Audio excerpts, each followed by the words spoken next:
Hi all, welcome to my channel. இப்போ நீங்கள் பார்க்குறது எறா பிரியாணி. ஸ்கூலுக்கே வந்து லஞ்சாக நான் எவ்வளோ குயிக்காக நான் பேக் பண்ணி முடிச்சிருக்கேன் அப்படின்றத உங்களுக்கு இந்த வீடியோவில் அப்டேட் பண்ணுறேன்.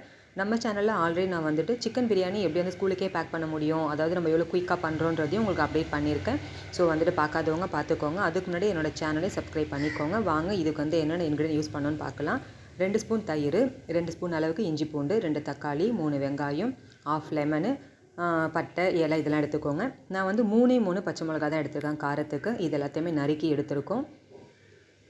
டேரெக்டாக குக்கர்லேயே நம்ம யூஸ் பண்ணிக்கலாம். ஸோ குக்கரில் பார்த்திங்கன்னா நல்லாவே கொஞ்சம் தாராளமாக எண்ணெய் விட்டுக்கோங்க, ஏன்னா வெங்காயம் நல்லா வதங்கிறதுக்காக. இப்போ பார்த்திங்கன்னா பட்டை, இலை இது எல்லாத்தையுமே, கிராம்பு இதெல்லாமே நம்ம போட்டுக்கிறலாம். ஒரு அன்னாசி பூ இதெல்லாமே சேர்த்து போட்டுக்கோங்க. நான் சொன்ன மாதிரி 3 பச்சை மிளகா தான் போட்டிருக்கேன். உங்களுக்கு இன்னும் காரம் கூடுதலாக வேணும்னா இன்னும் 2 பச்சை மிளகா கூட ஆட் பண்ணிக்கலாம். வெங்காயம் நல்லா போட்டுருந்தால் கொஞ்சம் வதக்கிக்கோங்க. எப்போவுமே வெங்காயம் வதங்கிறதுக்கு இந்த மாதிரி கொஞ்சம் உப்பும் மஞ்சள் பொடியும் போட்டுட்டிங்கன்னா சீக்கிரமாக வெங்காயம் வதங்கிடும். அதே நேரத்தில் எண்ணெய் குடிக்காது. ஃபுல்லாக எண்ணெய் வந்து உங்களுக்கு உறிஞ்சிக்காமல் நல்லா உங்களுக்கு சீக்கிரமாகவே வெங்காயமாக வதங்கிடும். நல்லா கோல்டன் ப்ரௌனில் வந்து உங்களுக்கு வெங்காயம் வதங்கினா தான் உங்களுக்கு பிரியாணி நல்லா டேஸ்ட்டாக கிடைக்கும். அதே நேரத்தில் பார்த்திங்கன்னா வந்துட்டு வெங்காயம் வந்து தீஞ்சிடக்கூடாது, அப்புறம் வந்து உங்களுக்கு அதனுடைய டேஸ்ட்டே போயிடும். இப்போ வந்து தக்காளி ஆட் பண்ணிக்கோங்க. நறுக்கி வச்ச தக்காளியை ஆட் பண்ணிவிட்டு இது கூடவே அரைச்சி வச்ச இஞ்சி பூண்டு பேஸ்ட்டு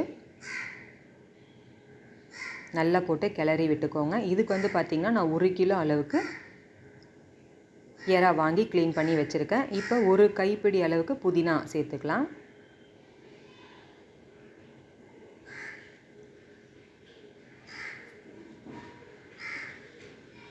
நல்லா ஒன்றோட ஒன்று எல்லாமே மிக்ஸ் பண்ணி கொடுத்துக்கோங்க.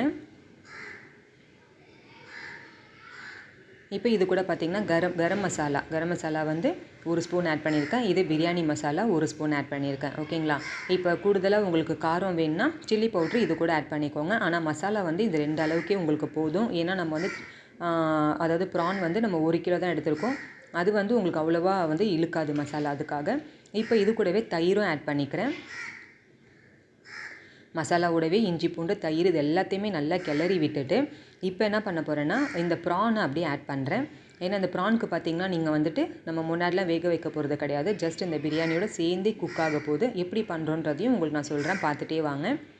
இதில் ஆல்ரெடி உப்பு மஞ்சள் பொடி எல்லாம் போட்டிருக்கோம். இப்போ தயிரும் ஆட் பண்ணியிருக்கோம், இஞ்சி பூண்டு எல்லாம் ஆட் பண்ணியிருக்கோம்.